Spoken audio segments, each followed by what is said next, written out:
सोमती अमावस्या। कौन सी अमावस्या? सोमती अमावस्या। सोमवार के दिन जो अमावस्या पड़े वो सोमती अमावस्या कहलाती है।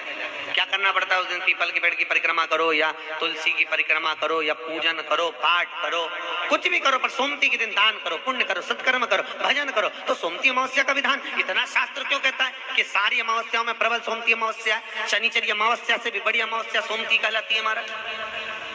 तो कहा उस दिन सारे जितने भी ग्रह हैं, जितने भी ग्रह, सारे ग्रह चंद्रदेव के साथ मिलकर भगवान शंकर की आराधना में डूबते हैं। और भगवान शंकर की आराधना में डूबते हैं तो उस दिन जो किया हुआ दान पुण्य सत्कर्म है वो हमारे, आप लोगों को मालूम होगा, पितरों की 3 गतियां, पितर, आहुत, वासुक।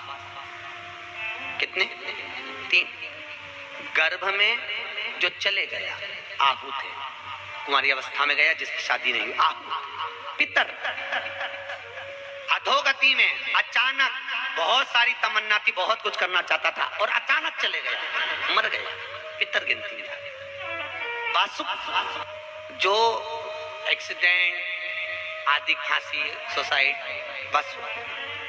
3 शास्त्र कहता है सोमती अमावस्या के दिन ये तीनों आहुत, पितर, वासुक, जहां पर घर की कुल की माता पीपल की परिक्रमा करती है या तुलसी की परिक्रमा करती है या पूजन करती है या दान करती है सोमती अमावस्या के दिन, तो ये तीनों को उसका भाग प्राप्त हो जाता है, तीनों तर जाते हैं। फिर उनको पिंड की जरूरत नहीं पड़ती महाराज, उनको तर्पण की जरूरत नहीं पड़ती। इसलिए सोमती अमावस्या का क्रम हमारे हिंदू धर्म में ज्यादा वर्णित किया गया। महाराज एक बेल का फल लीजिए। क्या लेना है?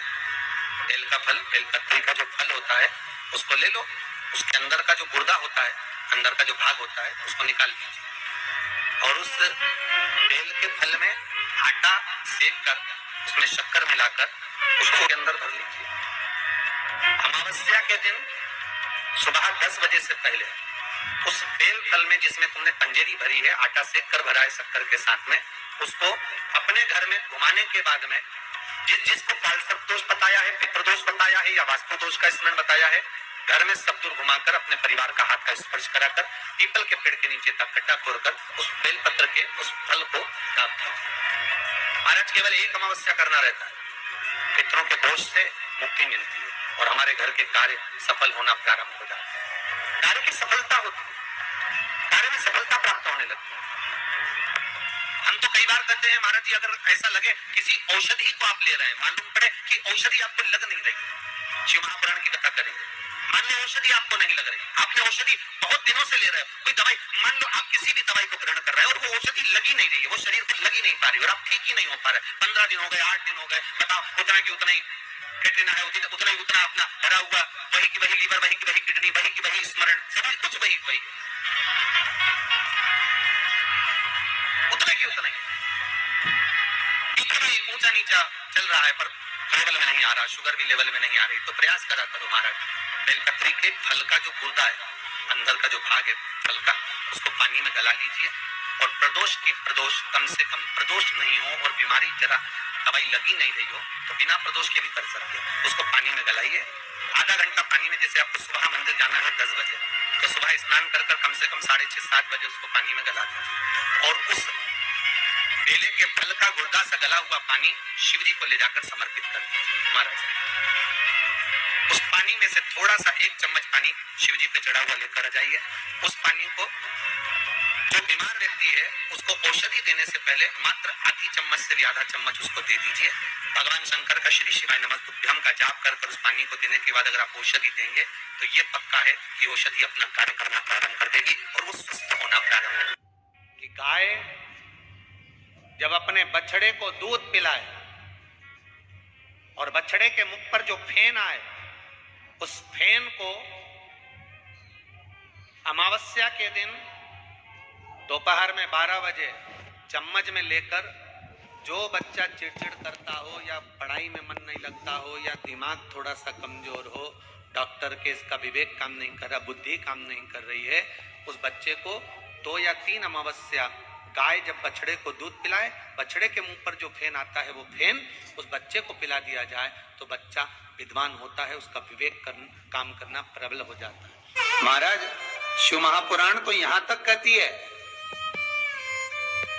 कि आपका कोई काम अटक रहा है, कोई काम नहीं हो रहा, बहुत परेशान हो गए, बहुत थक गए उस काम के लिए, सबके हाथ भी जोड़ लिए, सबके पास होकर आ गए और वो काम बढ़ ही नहीं रहा, तो निवेदन करते हैं घी के दिए में काली तिल डालकर सोमवार के दिन शंकर जी के मंदिर के सामने तुमरुका जी का नाम लेकर दिया लगाकर जिस काम को तुमने दुनिया के आगे कहकर देख लिया, कर देख लिया, नहीं हुआ, उस कार्य को एक बार दिया लगाकर निवेदन कर फिर जाकर देखना, काम आगे बढ़कर ही रहेगा, छूटेगा नहीं, अग्रणी। कोई सहज नाम नहीं है तुमरुका जी का। कौन है तुमरुका? जिसका व्याख्यान शिव महापुराण में बारंबार आता है, जिसकी भक्ति की श्रेष्ठता देवऋषि नारद से भी प्रबल मानी गई है। देवऋषि नारद को तो कई बार अभिमान आ गया, एक बार भगवान विष्णु के सामने जाकर कहते हैं कि मेरे बराबर नाम नहीं लेता कोई तुम्हारा। भगवान शंकर के सामने जाकर कहते हैं कि कामदेव को मैंने जीत लिया। ब्रह्मा जी के पास जाकर कहते हैं कि सृष्टि का निराकरण करना आपका काम है, पर मैं सारी सृष्टि का भ्रमण कर लेता हूं एक क्षण में। जो देवऋषि नारद इंद्र के सामने जाकर कहते हैं कि तुम्हें सत्ता का आधिपत्य जताना नहीं आता, आधिपत्य किसे कहते हैं वो जानते नहीं हो आप। वो देवऋषि नारद जिनके भीतर भजन का बल, तप साधना का अहंकार इतना ज्यादा हो गया था कि देवताओं को भी कई बार देवऋषि नारद को नीचा दिखाने के लिए बंदर का मुख लगाना पड़ा था,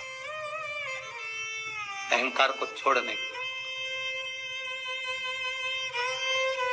पर उसमें भी प्रबल तुमरुका जी जो शिव महापुराण की कथा कर रहे हैं, उसमें भी प्रबल, उनका नाम मात्र, पहले भी कहा, जो व्यक्ति बहुत ज्यादा गरीब हो, बहुत कंगाल हो, लक्ष्मी नहीं आ रही हो, बहुत तकलीफ में हो, कर्जा बहुत ज्यादा हो, उसको कुछ नहीं करना।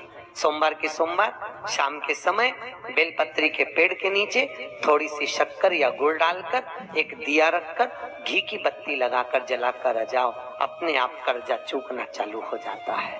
कर्जा क्यों?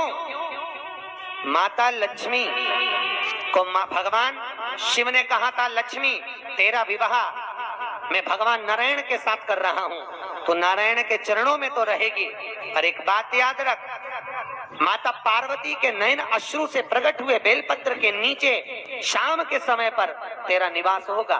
तो प्रतिदिन शाम के समय पर बेलपत्र के पेड़ के नीचे बैठकर नारायण की आराधना करेगी। जो तेरे नाम का दिया बेलपत्र के पेड़ के नीचे लगाएगा, उसका घर संपदा से भर जाएगा।